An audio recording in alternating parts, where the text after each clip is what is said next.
Hello everyone, I hope you're having a good day.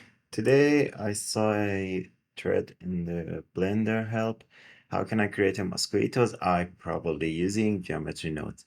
And as you can see, it is made up of hexagonal shapes, honeycomb, and we're gonna try to recreate it inside of geometry nodes. So let's hop on into Blender. First, we're gonna do it simple.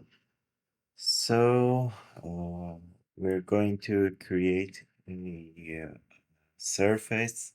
I do believe NURBS surface would be the best option because we're gonna have those bumpy eyes and we can recreate it better and we have more control over it.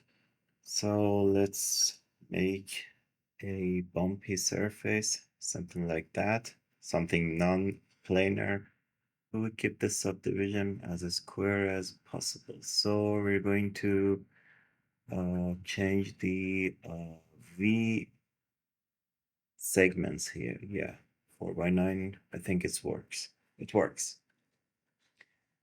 Okay. And then let's convert it to mesh because right now it is not, NURBS are not supported by geometry nodes. So first things first, we need to triangulate the shape. As you can see, it can create some unwanted directions. So we're gonna change that to fixed. It is gonna keep a fixed diagonal pattern throughout the surface.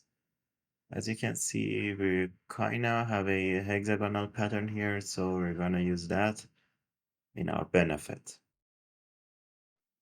So let's create a dual mesh node.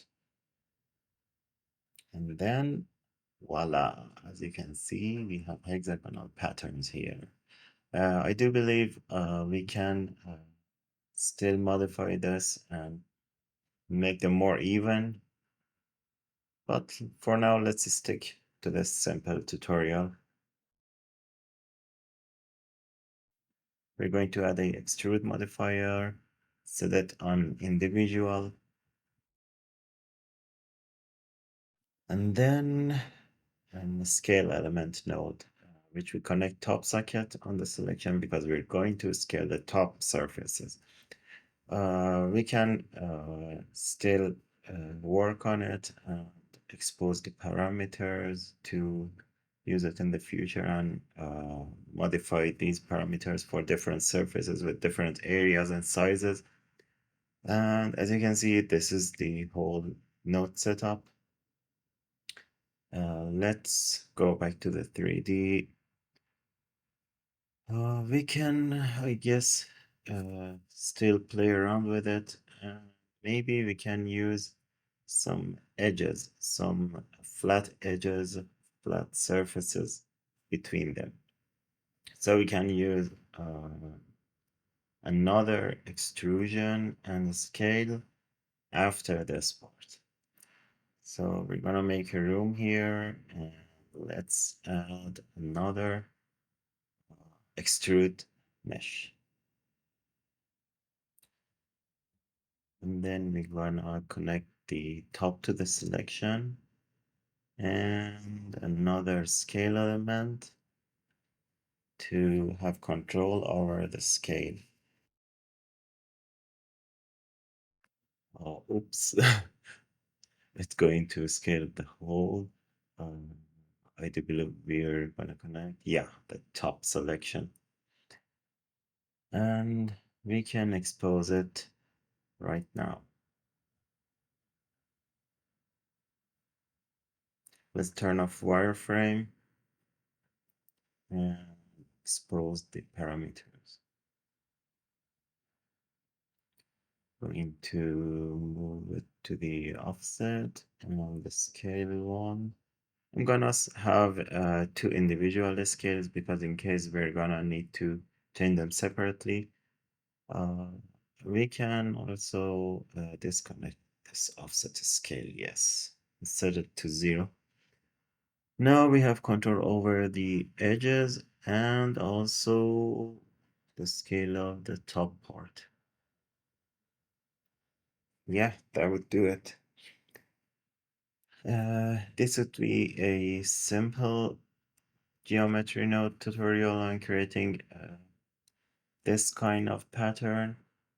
We're gonna call it honeycomb. Maybe in the future I'll work on it and create another one with the more symmetrical hexagonals with same distances from their centers. I guess it would be easy. And let's apply this to a donut. As you can see, in this donut or torus shape, we can see those. I don't like the geometry of this one because it seems skewed a little bit.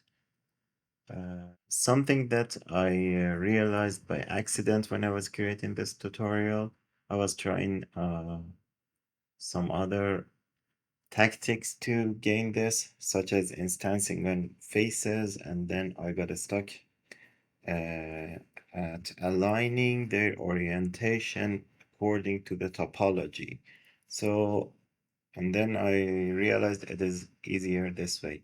But something funny I found out, it is if you poke faces during the edit mode and then perform a trace to quad, it will give you a very nice pattern. And let's look at this.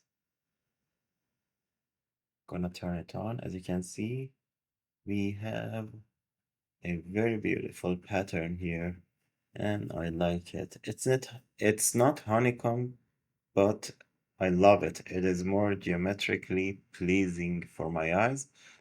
And I said I'd give it a try and show to you you can achieve this one for free just by performing a poke face and just two quads.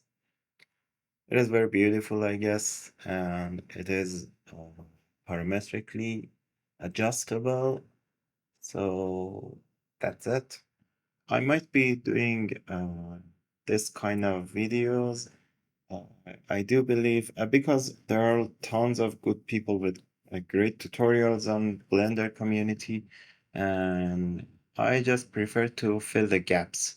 Uh, Whenever I see a problem in the future or something that I've come up with a solution already, I'll try to share it and let's grow bigger on Blender community. Have a good day.